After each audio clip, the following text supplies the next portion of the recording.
시청자 여러분 안녕하십니까? 헬로티비 뉴스입니다. 먼저 오늘의 주요 뉴스부터 보고 오시죠.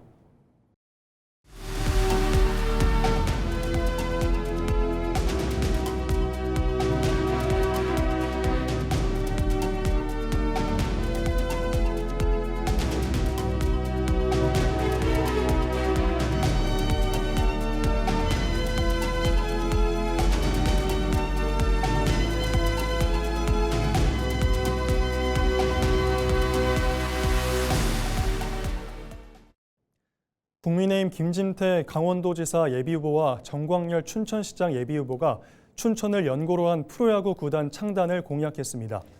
두 후보는 27일 춘천시청 브리핑룸에서 기자회견을 열고 전국에서 프로야구 구단이 없는 지역은 강원과 제주뿐이라며 춘천시의 프로야구단 창단 및 유치를 추진하겠다고 선언했습니다. 이어 이들은 강원랜드 등 지역기업 투자와 민간 투자, 공공지원을 결합해 구단 창단을 위한 주식회사를 설립하고 송암 스포츠타운 야구장을 2만 5천석 규모로 개보수해 구단 창단 기반을 닦겠다고 추진 계획을 밝혔습니다. 신경호 강원도 교육감 예비후보가 조백송 전 강원교총 회장, 김익중 전 강원도교육청 진로교육원장과 반전교조 연대를 구축했습니다. 이들은 27일 도교육청 브리핑룸에서 반전교조 연대 단일 후보 추대 기자회견을 열고 신 후보를 단일 후보로 추대한다고 밝혔습니다. 신 후보는 반전교조 연대는 우리 아이들의 배움과 교육의 균형을 지키기 위한 책임 있는 연대라며 분열이 아닌 통합, 대립이 아닌 연대로 강원교육의 미래를 위한 변화를 만들어가겠다고 말했습니다. 이에 대해 강삼영 강원도 교육감 예비후보 선대위는 입장문을 내고 명분과 감동이 없는 단일화는 그저 야합으로 끝나게 된다며 교육 공동체를 편가르게 하고 철진한 이념 논쟁으로 표를 얻으려고 하는 것인지 묻고 싶다고 비판했습니다. 김명기 횡성군수가 27일 군수직을 사퇴하고 횡성군수 선거에 무소속으로 출마하겠다고 밝혔습니다. 김명기 횡성군수는 국민의힘 1차 공천관리위원회 컷오프 결정을 받아들이겠다고 밝혔지만 경선 과정과 지지자들의 요구에 무소속 출마를 결심했다고 말했습니다. 김명기 군수는 기자회견 중 지지층의 요구에 대한 대목에서 잠시 울먹이기도 했습니다. 진짜 성실하게 일만 열심히 하고 행선의 희망을 바라보시는 이 진짜 순수한 국민들이 자괴감에 빠지고 허탈해하시면서 그런 말씀들을 하실 때 제가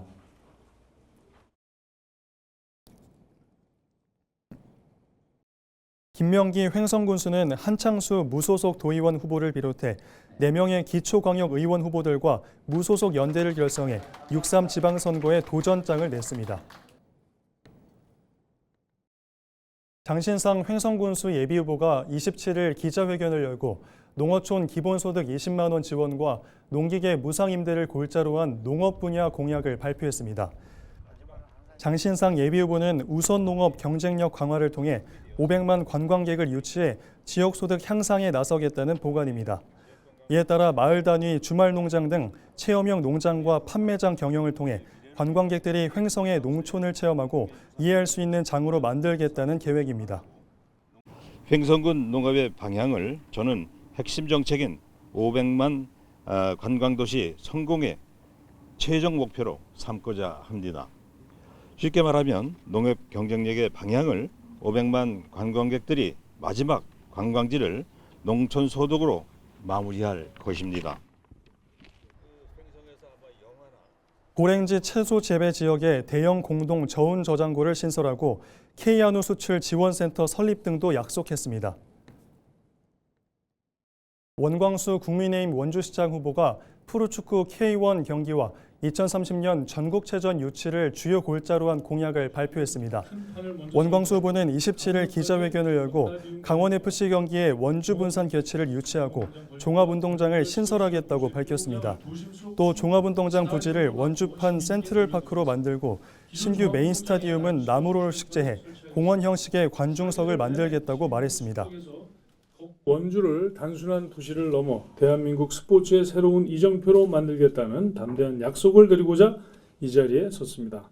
이제 원주는 구경만 하는 도시가 아니라 스포츠의 판을 짜고 주도하는 스포츠 주권 도시로 거듭날 것입니다.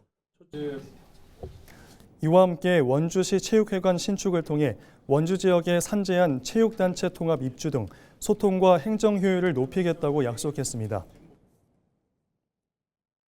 최철규 국민의힘 정선군수 예비후보가 27일 정선읍에서 선거사무소 개소식을 열고 6.3 지방선거 승리를 다짐했습니다.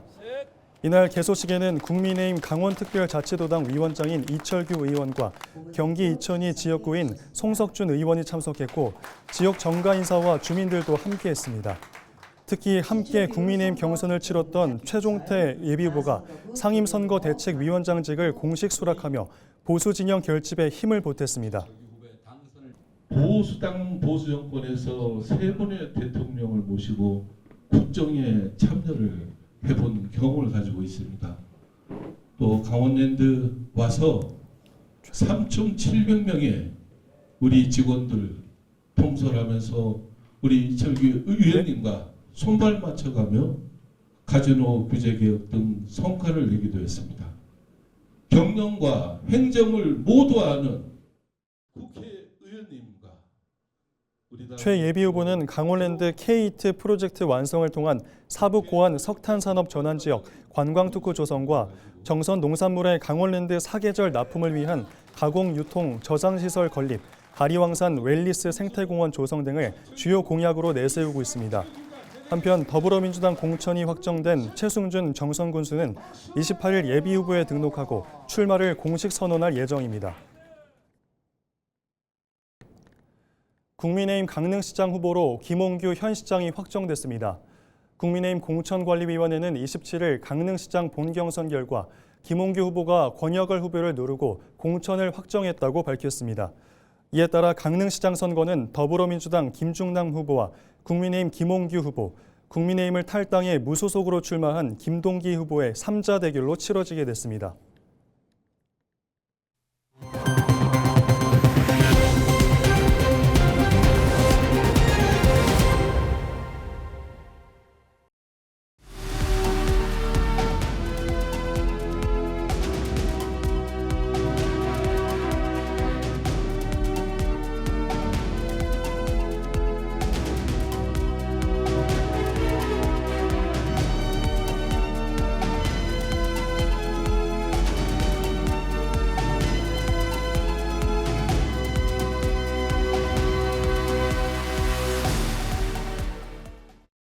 지난 6일 사설 구급차가 신호를 무시한 채 교차로를 질주하다 인도로 돌진해 중학생이 숨지는 사고가 발생했습니다. 사고 지점에는 과거 보행자 보호시설인 볼라드가 있었지만 정부 방침에 따라 철거된 것으로 확인됐습니다. 경찰은 운전자들에 대해 구속영장을 청구할 방침입니다. 박건상 기자의 보도입니다. 교차로에 차량들이 멈춰서 있습니다. 비어있는 끝차선으로 사설 구급차 한 대가 빠르게 질주합니다.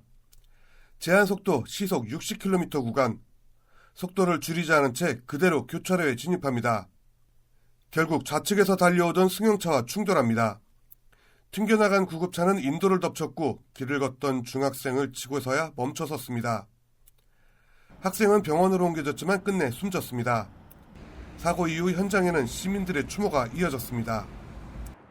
저도 그래서 평소에 인도로 걸어도 이제 특히 교통사고에서도 사고가 많으니까 좀 조심하는 편이긴 해요. 이번 사고를 계기로 안전대책을 요구하는 국민청원도 잇따르고 있습니다. 특히 원주시 의회에서는 보행자 보호시설인 볼라드 설치 필요성이 다시 제기됐습니다. 지난번에 말씀을 들어보니까 원래는 볼라드가 좀 있었는데 무장애 구간, 무장애 도시위원회 관련해서 활동으로 인해서 볼라드를 이제 없앴던 부분이 있더라고요. 이것도 상당히 저는 위험하다고 생각을 합니다. 볼라드는 차량의 인도 진입을 막는 안전시설물입니다. 이 가운데 충돌 시 충격을 흡수하는 충격 흡수형 볼라드 도입 필요성도 나오고 있습니다. 당초 이곳에는 차량 진입을 막는 볼라드라는 것이 설치되어 있었습니다. 하지만 2019년 당시 행정안전부의 방침상 모두 철거되고 말았습니다. 하지만 규정을 지키지 않은 볼라드로 인해 시각장애인들의 사고가 발생하는 등 부작용도 적지 않았습니다. 설치 기준과 강도 규정이 모호한 점 역시 문제로 지적됩니다. 이 때문에 정부는 한때 대로변 볼라드 정비와 철거를 지시하기도 했습니다. 행안부 감사 때 도에서 적발이 지적이 돼가지고 도에서 일제 정비를 하라고 계속 뭐 7차례 공문이 와가지고 저희도 2017년에 정비계획을 실패해서 예산을 세워서 2019년에 무식동하고 단계동을 정비했던 걸로 나와 있어요. 한편 긴급자동차 특례 제도 개선을 요구하는 국민청원에는 현재까지 3만 명 넘게 동의했습니다. 경찰은 사고 지점 안전시설을 보강하고 주요 교차로 순찰을 강화할 방침입니다. 또 사고를 낸 운전자에 대해서는 구속영장을 신청할 예정입니다. 헬로티비 뉴스 박건상입니다. 요즘 10,000원으로 한 끼 해결하기도 쉽지 않습니다. 특히 경제적 여유가 많지 않은 대학생들이 체감하는 식비 부담은 더욱 클 텐데요. 강원대학교가 재학생들의 식비 부담을 덜기 위해 마련한 2,000원 저녁 뷔페가 호응을 얻고 있습니다. 정승환 기자입니다. 맛깔스럽게 차려진 음식들.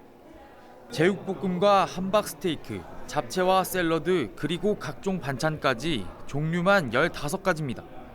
바나나와 요구르트 등 후식도 있습니다. 근데 구성이 가격 듣고 처음에는 별로 기대를 안 하고 왔었는데 처음에 딱 들어와서 놀랐어요. 그 잡채가 너무 맛있어가지고 맛있게 먹고 있습니다. 이렇게 푸짐한 음식들을 배부를 때까지 마음껏 먹을 수 있는 가격은 단돈 2,000원. 학생들은 오랜만에 지갑 사정 걱정하지 않고 든든하게 배를 채웁니다. 요즘 밖에서 밥을 사 먹어도 저녁 먹을 때 한 10,000원에서 20,000원 정도 그 사이대에서 많이 먹는 것 같은데 2,000원에 저녁 식사를 할 수 있어서 좀 경제적으로 부담이 많이 덜하고 보이듯이 이제 음식이 굉장히 맛있는 게 많아가지고 저는 우동을 되게 좋아하는데 우동이 있어서 되게 좋은 것 같습니다.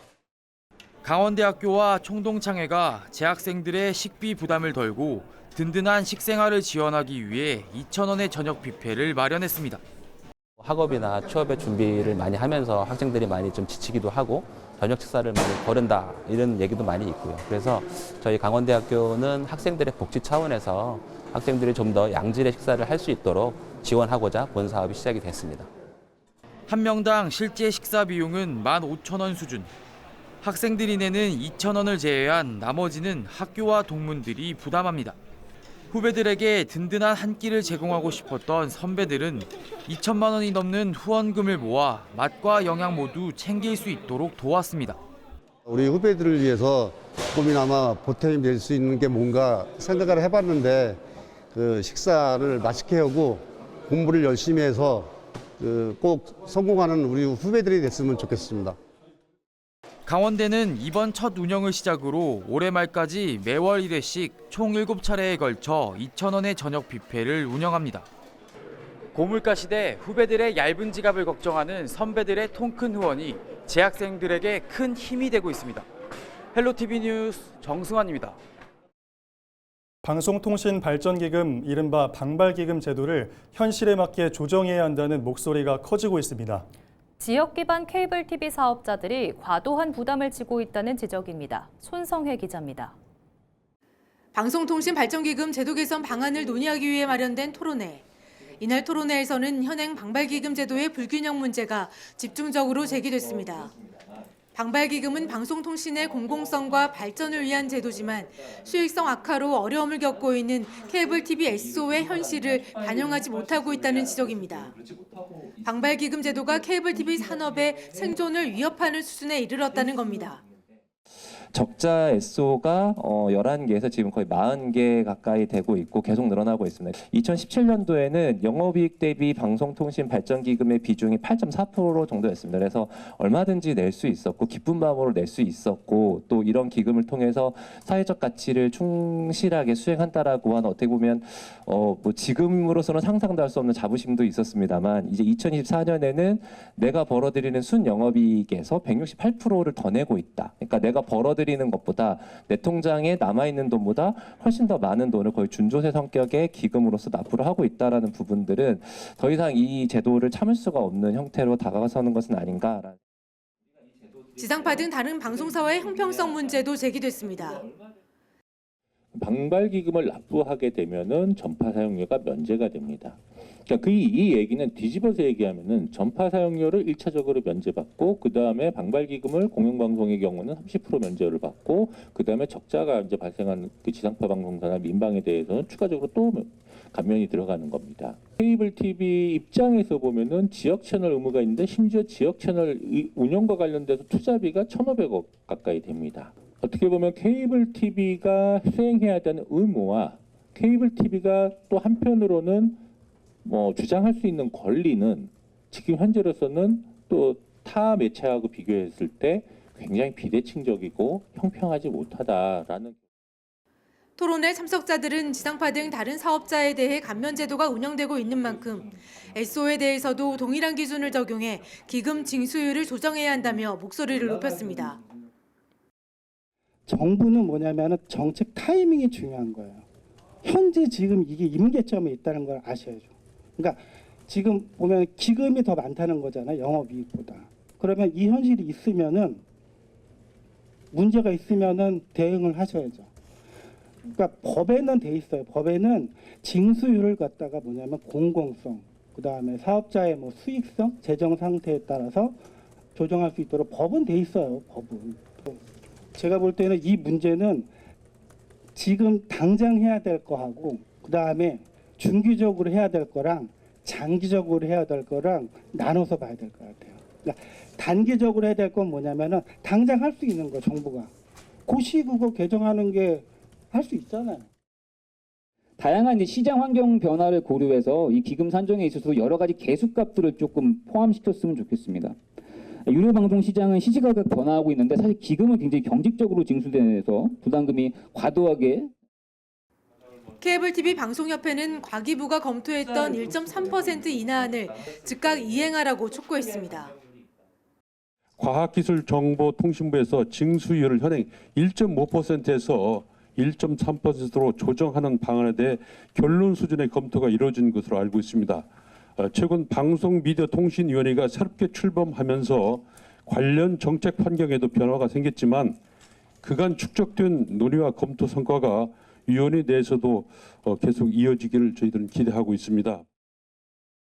적자 사업자가 해마다 늘어나는 상황에서 고시 개정을 통한 징수율 조정이라는 즉각적인 처방마저 미뤄진다면 지역 미디어 생태계의 붕괴는 막기 어렵다는 경고음이 커지고 있습니다. 헬로티비 뉴스 손상혜입니다. 27일 오전 10시 15분쯤 춘천시 서면 서상리에서 난 산불이 1시간 30분 만에 꺼졌습니다. 산불 준화에는 헬기 9대와 진화인력 115명, 장비 31대가 투입됐으며 오전 11시 44분쯤 큰 불이 잡혔습니다. 산림소방당국은 잔불 정리를 마치는 대로 화재 원인과 피해 규모를 조사할 계획입니다. 지난 25일 춘천 공지천 일대에서 열린 이색 야외 독서 행사 리딩 파티가 성황리에 마무리됐습니다. 세계 책의 날을 맞아 모인 참가자 423명은 의야모를 바라보며 독서를 즐겼습니다. 춘천시는 다음 달 김유정 문학촌에서도 행사를 열고 독서 열기를 이어갈 방침입니다. 제59회 단종문화제 기간 동안 운영된 고향사랑기부 현장 부스를 통해 92명이 동참해 1,224만 원의 기부금이 모금됐습니다. 이번 모금에는 서울 구로구에 거주하는 한 시민이 100만 원을 기부한 것에 이어 재경 영월군민회 전 회장 등 관람객들의 참여도 이어졌습니다. 특히 지역업체들도 미니 된장 세트와 산채 세트, 쑥개떡 등을 후원해 특별 이벤트도 진행됩니다. 원주시가 오는 30일까지 2026년 매입 임대주택 예비 입주자를 모집합니다. 신청 자격은 공고일 기준 원주시에 주소를 두고 있는 무주택 세대 구성원으로 공고에서 정한 요건을 충족해야 합니다. 모집 규모는 총 300세대로 2인 이하 가구 150세대와 3인 이상 가구 150세대로 구분해 선발합니다.